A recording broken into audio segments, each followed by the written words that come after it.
Good day, respected Chairman, panel of judges, accurate timekeeper, co-debaters, ladies and gentlemen. I'm Master Ejor Israel, and I rise to speak firmly in opposition to the notion that the Rivers State government, our local government councils, and people are doing enough to mitigate climate change disasters. Let me be clear from the outset. Efforts are being made, quite all right, but what we're talking about is the collaboration between the citizens and the government in order to mitigate this climate change disaster. My introduction will be based on the reality of Rivers State. Rivers State is not just environmentally vulnerable, it is structurally exposed to climate catastrophe. Its low-lying coastal geography, dense river network, heavy rainfall pattern, oil exploitation activities, Atlantic Ocean boundaries, and mangrove ecosystem all combine to form a perfect storm of climate risk. What this means is simple. Rivers State is already experiencing disasters like flood, oil spillage, heat stress, and disease outbreak. But these are intensifying, not reducing. The question is, are our governments and citizens actually doing enough to meet up to the scale of the crisis? The answer is no. And that brings us to my first point. Flooding remains a yearly crisis, not a controlled event. Flooding is the dominant natural disaster that occurs in Rivers State, affecting regions like the Orashi region, the Okrika, Bonny, even Port Harcourt, Ahoda, East and West, Aboa, Odwal, and parts of the Ogoni communities and many others. Despite recurring flood, drainages remain blocked, urban planning is still weak and reactive, and waste disposal in waterways continues unchecked. Now, if mitigation were actually enough, flooding would have been an occasional emergency and not an annual disaster cycle of destruction, displacement, and disease. And the politicians, state governments, and local governments now use it as a cash-out strategy. This is not enough mitigation. Second, coastal erosion and sea level rise are destroying communities. In Bonny, Andoni, Okrika, Opobo, Nkoro, and Calabari communities, land is literally disappearing. Now, we're not just talking about environmental degradation. We're talking about loss of ancestral homes, permanent loss of landmass, and displacement of entire settlements.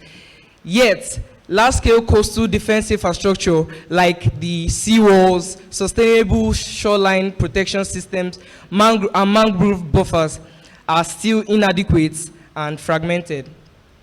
Now, if the response were enough, communities won't be slowly vanishing. Third, urban mangrove destruction is weakening natural defense system. Rivers State holds one of Africa's most important mangrove ecosystem. Yet, oil pollution continues, illegal logging persists, and urban expansion encroaches wetland. Mangroves are not just trees like we see. They are natural climate defense against storms and storm surges and flood. So their destruction means one thing: we are losing nature's first line of destruction faster than we are restoring it, and that is not enough mitigation. Fourth, oil spillage and gas flaring continues to worsen climate pressure. Oil spills, Rivers State is regarded as one of the most oil polluted regions in Africa, and it has destroyed aquatic life, polluted drinking water, and even damaged farmlands and livelihoods. Why gas flaring produces toxic rain, continues to intensify global warming locally, and releases toxic emissions. If mitigation were enough, gas flaring would have been eliminated and oil spill incidents drastically reduced. Fifth, urban heat, saltwater intrusion, and biodiversity loss are growing or actioned risk.